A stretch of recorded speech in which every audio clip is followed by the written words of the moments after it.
என்னை வாழ வைக்கும் யூடியூப் சேனல் நேயர்களுக்கு நன்றியும் வணக்கமும். கிங் டிவி சேனல் நேயர்களே, இப்போது நாம் பார்க்க போவது இட்லி கடை படத்தின் திரை விமர்சனம். இட்லி கடை படத்தில் தனுஷ், நித்யா மேனன், சமுத்திரகனி, பார்த்திபன், இளவரசு, சத்யராஜ், அருண் விஜயகுமார் மற்றும் பலர் நடித்திருக்கிறார்கள். கௌஷிக் ஒளிப்பதிவு செய்திருக்கிறார். ஜிவி பிரகாஷ்குமார் இசையமைத்திருக்கிறார்.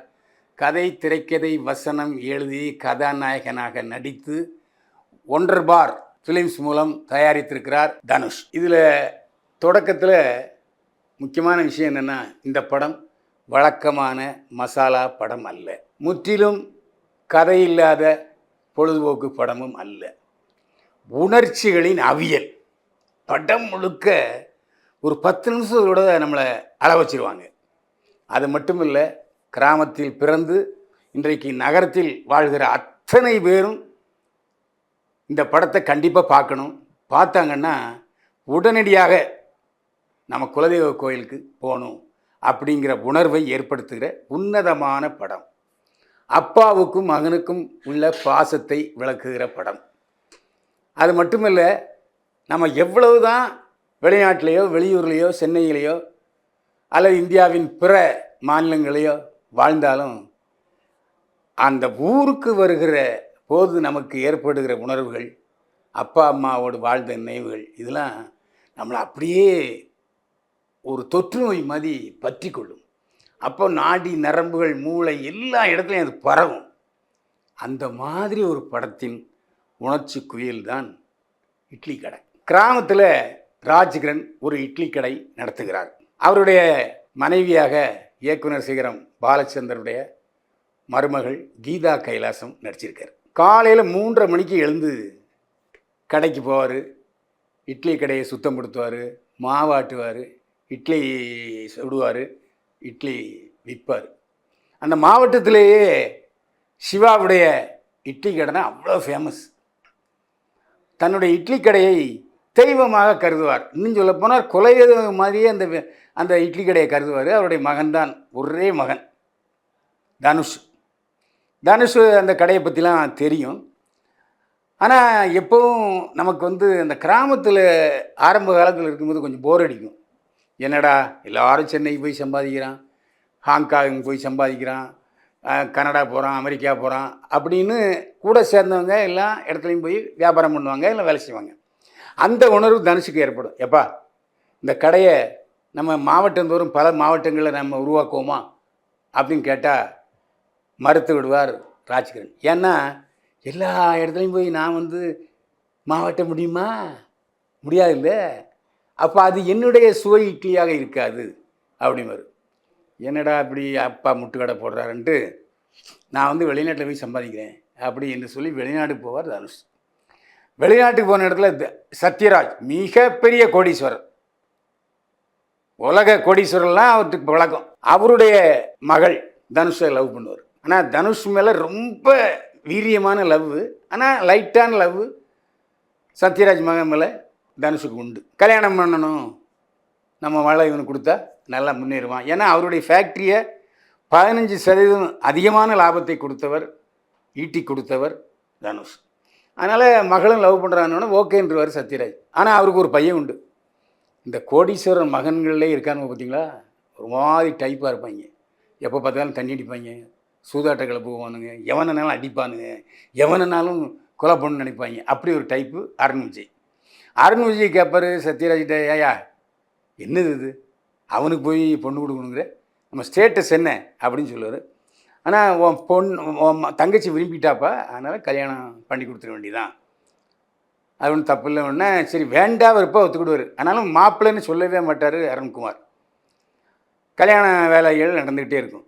இப்படிப்பட்ட சூழ்நிலையில் ஊரில் இருந்து கீதா கைலாசம் ஃபோன் பண்ணுவாங்க, எப்பா உங்கள் அப்பா இறந்துட்டார் அப்படின்ட்டு. ஒன்றும் ஓடாது தனுஷுக்கு. கண்டிப்பாக ஊருக்கு தான் போகணுமா அப்படின்னு கேட்பா காதலியும் அவங்க அப்பா சத்யராஜன். ஆமான்றுவார். சரின்னு ஊருக்கு போகும்போது தன்னிடம் வேலை செய்கிற இன்னொரு ஆள் இளவரசையும் கூட போட்டு அனுப்புவார். நீ போய் மருமகனை சீக்கிரம் அங்கே வேலையெல்லாம் முடிச்சுட்டு கூப்பிட்டு வந்துடு அப்படின்ட்டு. போய் எல்லா வேலையும் முடிஞ்சிடும். 3 நாள் கழித்து படுத்திருந்த வேகத்தில் உயிர் போயிடும்.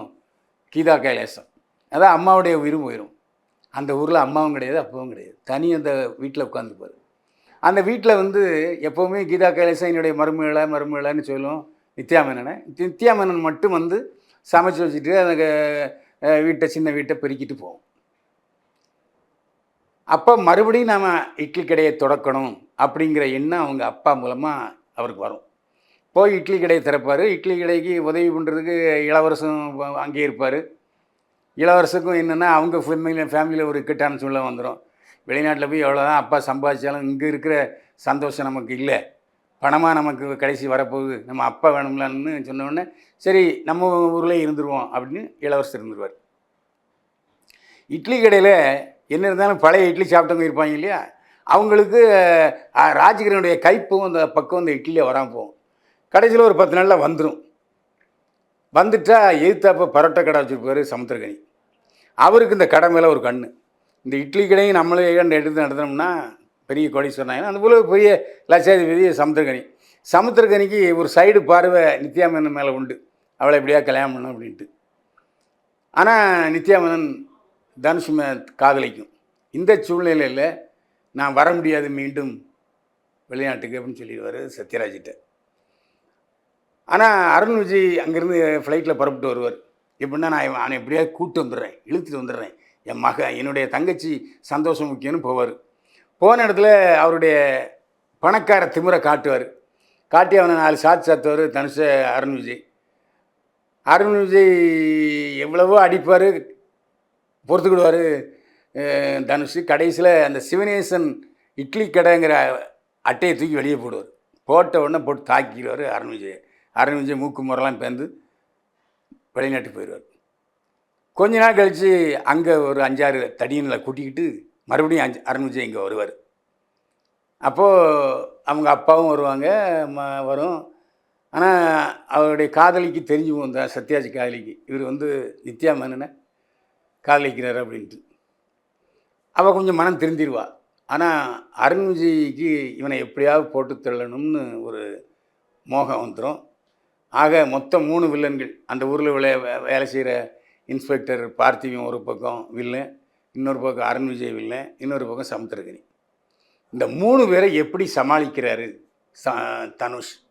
இதில் வேறு அங்கே அப்பா வேறு சொல்லியிருப்பார், அகிம்சையே மனிதனை உருவாக்கும், அகிம்சை தான் அப்படின்னு சொல்லியிருப்பார். அந்த அகிம்சையும் ஃபாலோ பண்ணிக்கிட்டே இருப்பார் விஜய். நித்யா மேனனை கல்யாணம் பண்ணாரா, சத்யராஜ் என்னானாரு, அருண் விஜய்க்கும் இருக்கு சண்டை என்னாச்சு, இதுதான் மீதி கதை. இந்த படத்தை பொறுத்த வரைக்கும் தனுஷ் வந்து வாழ்ந்திருக்காரு. அதாவது கதை, திரைக்கதை, வசனம், டைரக்ஷன், நடிப்பு இவ்வளவும் பண்ணது ஒன்று ராஜேந்தர், இன்னொன்று பாக்யராஜ். 2 பேரும் அவங்க காலகட்டத்தில் வெற்றி படங்களை கொடுத்தாங்க.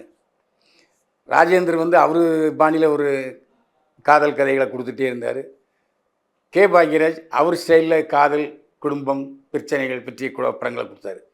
இப்போ நீண்ட நாள் கழித்து கதை, திரைக்கதை, வசனம் எழுதி இயக்கி நடித்தவர்களில் நம்ம மனசை முழுமையாக ஆக்கிரமித்து கொண்டவர் தனுஷ். மனுஷன் பின்னி பெடல் எடுத்திருக்காங்க. ஒவ்வொரு காட்சியும் அப்படியே அவருடைய இயக்கத்தையும் வெளிப்படுத்துகிறது, அவருடைய நடிப்பு திறனையும் வெளிப்படுத்துகிறது. அப்படியே கதை ட்ராவல் ஆகி போகும்போது நம்ம மனசு அங்கங்கே கசக்கி விட்டுட்டு போகுதுங்க. அப்படியே இந்த நுண்ணியாருக்கு உட்காந்து அப்படியே திரையவே பார்த்துட்டு இருக்க வேண்டியது. ஏன்னா அந்த கிராமத்தில் நம்ம வாழ்கிறோம். ராஜகிரண் வந்து அந்த குலதெய்வ கோயிலில் இருந்து வழிபட்டுட்டு போகும்போது வரும்போது மகன்கிட்ட பேசும்போதெல்லாம் நிஜமாகவே எங்கள் அப்பா என்கிட்ட பேசுகிற மாதிரி இருந்துச்சு. இதே உணர்வு உங்களுக்கும் இருக்கும். நீங்கள் கிராமத்துலேருந்து வந்தீங்கன்னா உங்கள் அப்பா உங்கள்கிட்ட பேசுவார். அதாவது குலசாமி வடிவில் வாழ்வது நம்ம அப்பா. குலசாமின்னா என்னது? நம்ம அப்பா, அப்பாவோட அப்பா, தாத்தாவோட தாத்தா, முப்பாட்டன் எல்லாம் தான் குலசாமி. குலசாமி என்பவர்கள் மனித ரூபில் நமக்கு வந்து உதவுவாங்க அப்படிங்கிறது தான் கதையுடைய சாராம்சமும். முதல்ல அந்த படித்து வெளிநாட்டுக்கு போகணுங்கிற ஆசை உள்ள ஒரு இளைஞன் தனுஷ் அவங்க அப்பாட்ட பேசுவார். அந்த சமயத்தில் அவருடைய காஸ்டியூம்ஸு, அவருடைய உடம்பு, அவருடைய பேச்சு, ஹேர் ஸ்டைல் எல்லாமே 16 வயசு இளைஞனாக இருக்கும். அப்புறம் வெளிநாட்டுக்கு போன பிறகு பேண்ட்டு ஷர்ட்டில் பார்க்கும்போது அவர் ஒரு பெரிய ஜிஎம், ஒரு கார்ப்பரேட் கம்பெனியுடைய ஜிஎம் அப்படிங்கிற தோற்றம் வரும். மறுபடியும் மனுஷன் இங்கே வந்து வெள்ளை வெட்டியும் வெள்ளை சட்டையும் வரும்போது அப்படியே இட்லி கடை ஓனராகவே மாறிடுறார். இப்படி ஒவ்வொரு சமயத்திலும் வேறு வேறு தனுஷை நம்ம பார்த்துக்கிட்டே இருக்கோம். இப்போ பாக்யராஜ் படம் எடுத்துக்கிட்டாலும் சரி, டி ராஜேந்தர் படம் எடுத்துக்கிட்டாலும் சரி, படத்தில் ஆரம்பத்துலேருந்து கடைசி வரைக்கும் டி ராஜேந்தரே இருப்பார், பாக்யராஜ் சார் மாதிரியே இருப்பார். இதில் அப்படி இல்லை. ஒவ்வொரு காலகட்டத்திலையும் தனுஷ் மாறுபடுறாரு. எல்லா வேஷத்துக்கும் பொருந்துகிற உடலமைப்பை வைத்திருக்கிறார் தனுஷ். தனுஷோட மகனையும் நாம் பார்த்துருக்கோம், ஒரிஜினல் மகனை விட சின்ன பையனாக இருக்காருங்க தனுஷ். அந்த அளவுக்கு இளமையாகவும் முறுக்கேறிய உடலோடும் சில நேரங்கள் அப்படியே பார்வை பார்க்குறாரு. அந்த பார்வையே 1000 வசனம் பேசுது. சிவாஜி கணேசன் காலத்தில் சிவாஜி கணேசனுடைய நகம் முகம் எல்லாம் நடிக்கும். இது அப்படி இல்லை. அப்படி ஒரு பார்வை பார்த்தாலே அந்த பார்வையாலேயே பல விஷயங்களை நமக்கு சொல்கிறாரு, வசனம் பேசுகிறாரு தனுஷ். அந்த அளவுக்கு பின்னிருக்காரு. அதுமாதிரி நித்யா மேனன் இந்த படத்தில் பூதகின்னு சொல்லுவாங்க இல்லையா, அந்த மாதிரி இருக்கார். முன்னமும் பின்னமும் பெருசாக இருக்குது. ஆனால் நடிப்பு அதை விட பெருசாக இருக்குது. நடிப்பு ராட்சசி அப்படின்னு ஒரு 2-3 பேரை சொல்லலாம். அதில் சமீபத்தில் நித்யா மேனன் தான்.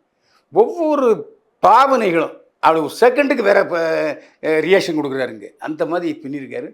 ஒரு கிராமத்து தேவதையாகவே வாழ்ந்திருக்காரு நித்யா மேனன்.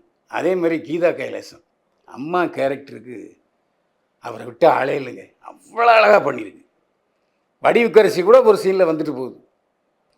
அதே மாதிரி ராஜ்கிரண் அந்த அப்பா, அந்த கம்பீரமான அப்பா, தொழிலை தெய்வமாக கருதுகிற அப்பா, கிராமத்தை நேசிக்கிற தந்தை, மனுஷன் வாழ்ந்திருக்கான்.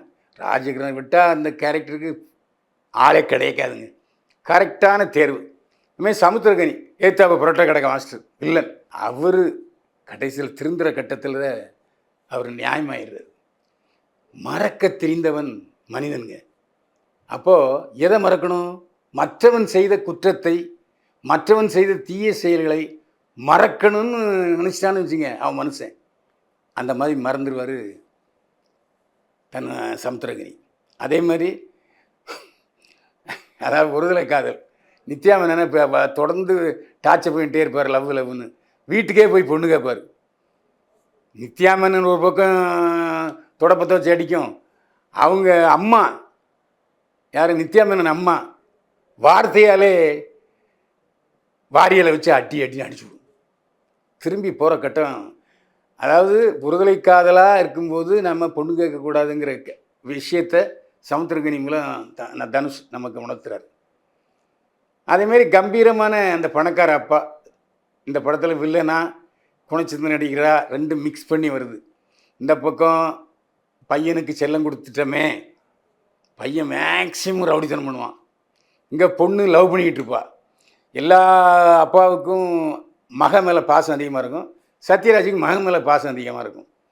ரொம்ப ஓவராக கடைசியில் தானே கிளைமேக்ஸில் வந்து ஓங்கி ஒரு அப்போ சத்யராஜ் அருண்விஜய, இந்த அறையை உனக்கு 30 வருஷத்துக்கு முன்னால் நான் பண்ணியிருக்கணும், அந்த தப்பை நான் இப்போ நிவர்த்தி பண்ணுறேன் பாரு.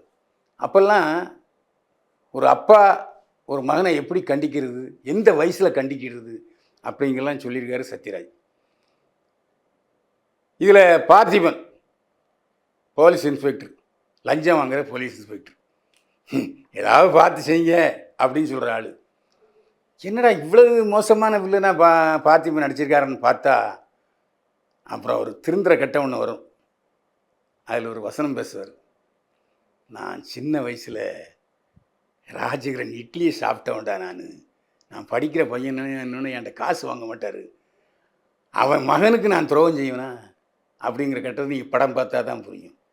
பிரமாதமாக பண்ணியிருப்பார். ஒவ்வொரு அந்த திரைக்கதையில் ஒவ்வொரு பாத்திரங்களுக்கும் இந்த இடத்த வச்சுருக்காரு தனுஷ். எல்லாருக்குமே நடிப்பதற்கு வாய்ப்பு கொடுத்துருக்காரு, நடிச்சிருக்காங்க, வாழ்ந்திருக்காங்க. சின்ன சின்ன இளவரசு அட்டேங்க அப்பா, அந்த ஆள் பாருங்கள், ஒரு நியாயமான வேலைக்காரன், விசுவாசமான வேலைக்காரன். சில இடத்துல பஞ்ச் டைலாக் விடுவார், தியேட்டரில் அதான் காமெடி. அதேமாதிரி அருண் விஜய் பல படங்களில் அவர் வந்து ஆக்ஷன் ஹீரோவாக அடிச்சிருக்காரு. இந்த படத்தில் முழு வில்லன், அப்படி டெரர் வில்லன், ஆனால் அழகான வில்லன், வில்லனாகவே வாழ்ந்திருக்காரு. ஆனால் கடைசியில் மாவாட்டுவார் பாருங்க, இட்லி கடையில் பிரமாதமாக மாவாட்டியிருக்காரு. பிரஷோவுக்கு அருண் விஜய் வந்தார், நல்லா மாவாட்டிருக்கீங்கன்னு சிரிச்சிட்டார். அந்த மாதிரி எல்லா பாத்திரங்களும் வாழ்ந்திருக்கிறார்கள். இந்த படத்தில் கௌஷிக் ஒளிப்பதிவு செய்திருக்கிறார். பேங்காக் அழகாக பிரமாதமாக நான் பாங்காக் மாளிகையிலே வாழ்ந்த ஒரு உணர்வு. அதுக்கப்புறம் இட்லி கடை, அந்த இட்லி கடை எரியிற சமயம், அப்புறம் இட்லி கடை மறுபடியும் உருவாகுது, எல்லாம் லைவாக பண்ணியிருக்கார் கௌஷிக். அவருக்கு நமது பாராட்டு. நீண்ட இடைவெளிக்கு பிறகு ஜிவி பிரகாஷ்குமார் இந்த படத்துக்கு இசையமைத்திருக்கிறாரு. பொதுவாக தனுஷும் அனிருத்தும் நகமும் சதையும் போல் வாழ்ந்தார்கள். இந்த படத்தில் அனிருத் இசையமைக்கலை. அந்த அனிருத் இடத்தை பெற்றிருக்கிற ஜிவி பிரகாஷ்குமார் பிரமாதமாக பாட்டு போட்டிருக்காரு.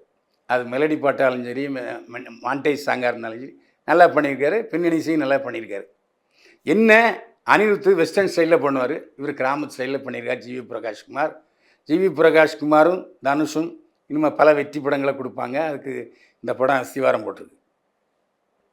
கதை, திரைக்கதை, வசனம் எழுதி இயக்கியிருக்கிறார் தனுஷ்.